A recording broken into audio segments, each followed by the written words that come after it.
waspada. Inilah Radio Republik Indonesia Studio Pusat Jakarta, kembali mengudara melalui gelombang-gelombang 1930, 45 dan 50 meter, membawakan siaran untuk menemani Anda hari ini, Kamis 15 Agustus 1985. Sebelum ditahan itu, saya guru mendapat tugas belajar untuk memperoleh S1, S2. Sudah beristri, istri saya seorang bidan dan sudah punya anak satu, laki-laki. Jadi itu saya ditangkap pulang dari kuliah sekitar 18 atau 19 Desember.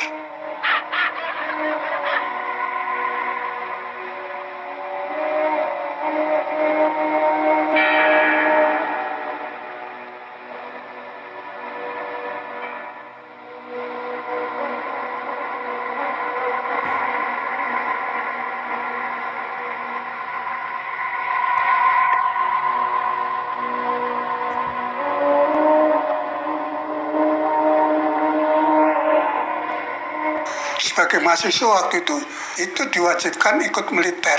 Saya anggota resimen Mas Surya.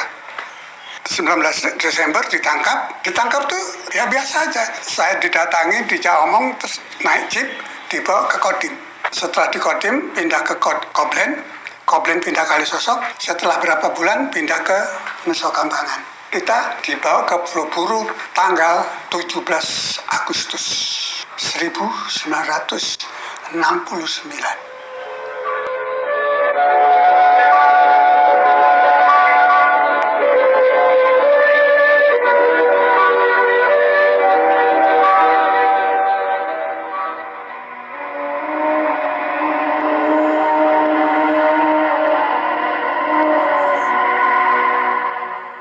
Kalau di penjara di Kalisosok Surabaya itu penjaranya itu lebih kejam dari penjara yang lain. Jadi makanan kita itu harus diteliti. Nasi yang bercampur pasir, bercampur kerikil, sayurnya juga gitu. Sudah sayur itu hanya dikasih garam sama vicin, itu katutan sepet, sandal itu biasa. Itu di penjara Kalisosok. Dari penghuni yang ada di Kalisosok, satu kamar itu isinya 15 orang, itu bisa diisi 40 orang, sehingga tidur aja bergantian. Dan dalam posisi berdiri. Dan yang mati itu hampir 60%. Dan yang mati tidak kita laporkan. Jadi kita tidur berkumpul mayat itu lama. Pertanyaannya, mengapa tidak kita laporkan? Supaya jatah makannya bisa kita terima. Pokoknya penjara yang paling berat itu Kalisosok. Melihat bintang di langit aja enggak pernah. Menghirup udara segar siang, pagi, sore enggak pernah. Jadi pada waktu kita dibuang ke Nusa Kambangan, terus ke Pulau Buru, itu seperti kuda yang lepas dari gedokan. Kebebasan tuh dalam koridor keterbatasan ya. Artinya janji pemerintah kita dikasih makan 9 bulan, 6 bulan sudah enggak ada, jatah itu habis. Sehingga kita apa? Kita nyolong. Tapolnya Soeharto. Seorang baik-baik, apakah itu profesor, apakah itu dosen, apa itu guru, itu biasanya nyolong itu setelah di penjara.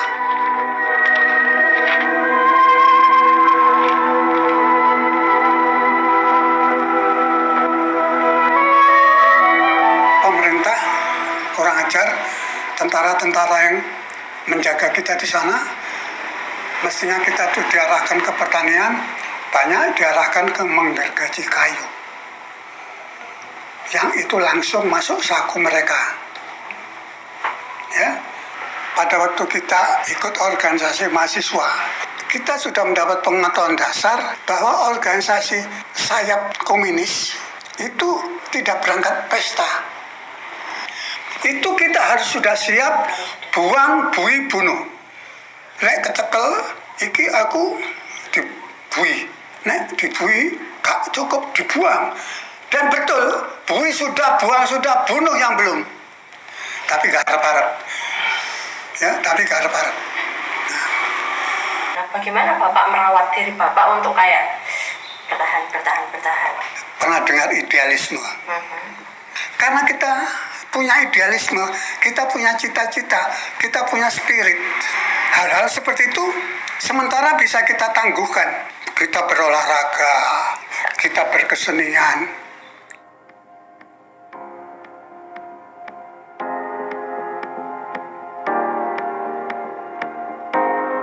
Pak, Bapak tidak pernah merindukan istrinya? Ya pernah. Ada cara yang tidak saya ceritakan, tapi biasanya kita kerja buat dirimu sepayah mungkin.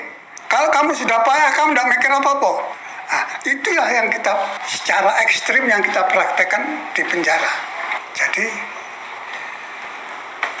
begitulah penderitaan yang kita alami.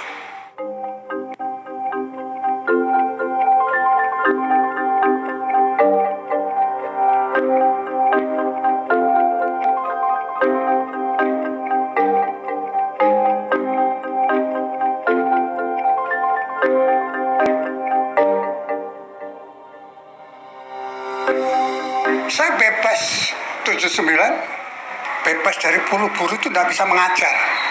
Jadi kita itu sebenarnya tidak dibebaskan, dibiarkan hidup, sekarang dihidup oleh keluarga. Saya bebas itu dijemput oleh seorang murid, ngakunya dia murid, namanya Jalal. Jalal pelawak itu loh. Saya dibelikan truk, saya jual material bangunan.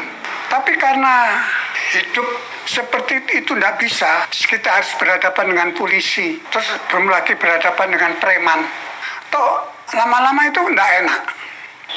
Akhirnya sore-sore waktu anak-anak belajar, saya ke rumahnya Koramil. Koramil itu anak belajar banyak. Saya belajar banyak. Koramilnya tanya, ada apa Pak? Toh saya wajib lapor. Ada apa Pak? Oh enggak, main-main aja. Anak-anak belajar, saya sini. 15 kali 16. Nah, akhirnya saya kasih teorinya. Wah, itu. Koramelnya terkagum-kagum tuh. Wah, ini emas ini. Terus Pak, anak-anak dipegang, diajar. Oh, enggak boleh Pak, PKI enggak boleh ngajar. Loh, enggak usah Pak, sudah. Bikin surat supaya kalau ada apa-apa ada yang bertanggung jawab. Oke. Akhirnya saya bisa mengajar. Saya punya truk jual.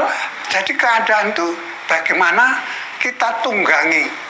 Kalau di Surabaya itu arek cili, bapake, mboke, mbae, itu semua manggil saya Cak. Cak iku arek durung bayar SPP, pirang wulan 3. Aku duwe duit. Waktu Bapak bebas, itu keluarga masih ada? Istri saya itu cantik ya, dia sudah kawin, sudah nikah. Setelah berapa tahun dia datang minta remarried, minta rujuk. Ya enggak sih, ya enggak, ngocok ngono, sombong. Ya tapi wis lah, sudah, dan dia mati, meninggal tuh dia saudara yang telepon saya datang.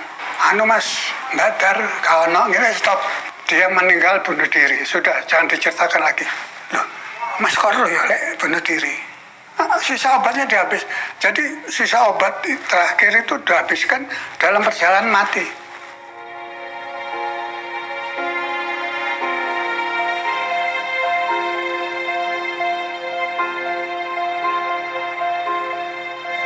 Gus Dur bagaimana bersama Dr. Ripka Ciptaning mendirikan panti jompo ini.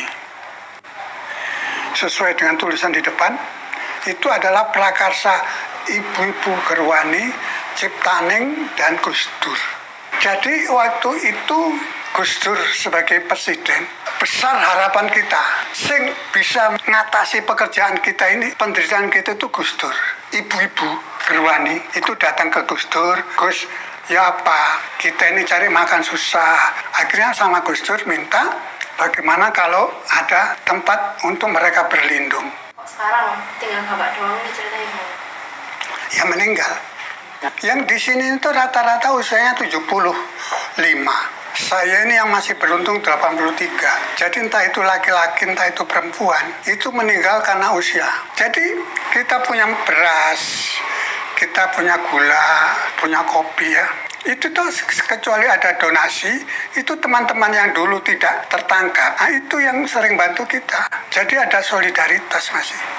Kalau hidup tuh hanya untuk makan, enggak kekurangan. Lalu yang kekurangan apa Pak?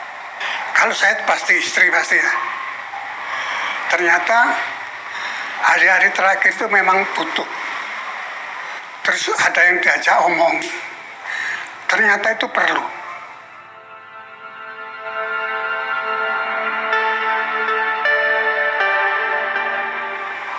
baru, Soeharto, dan mereka-mereka yang sama pikirannya seperti Soeharto itu berusaha apa yang mereka kerjakan, menindas, membuat sulit kehidupan saya, itu kalau bisa hapus. Untuk itu saya lawan. Caranya, teman saya yang meninggal di Pulau Buru, makamnya saya renovasi. Jadi anak cucu saya, generasi setelah kalian itu tahu bahwa ada masa kelam, ada masa jahiliyah di negeri ini. Saya dengan teman-teman saya yang 3 juta rakyat Indonesia yang menderita zamannya Soeharto sampai sekarang memperjuangkan haknya. Untuk itu ada aksi kemisan.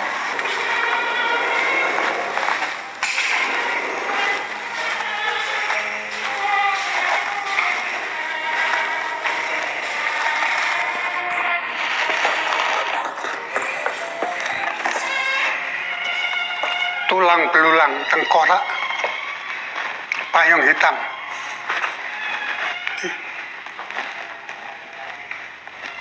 Jadi pada hari-hari tertentu ini saya bawa manusia yang sebesar apa, tulang pahanya sekian, coba. Ya, ini supaya kelihatan aja, ini tulang rusuknya.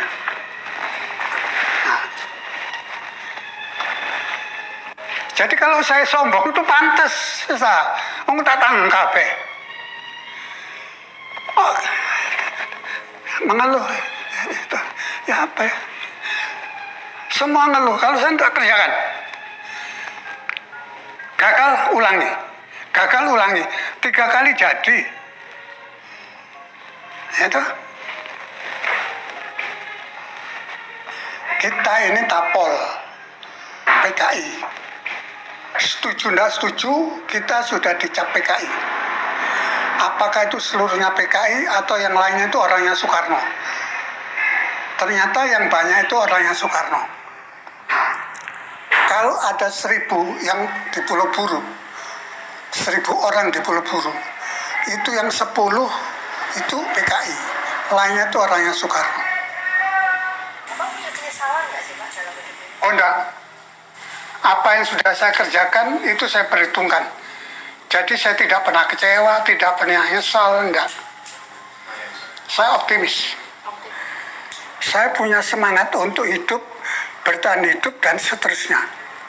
Saya selalu mengharapkan kalian ini semangatnya seperti saya. Jadi kita akan menuju ke dunia yang lebih baik, dunia yang lebih beradab, dunia yang teratur, dunia yang demokratis.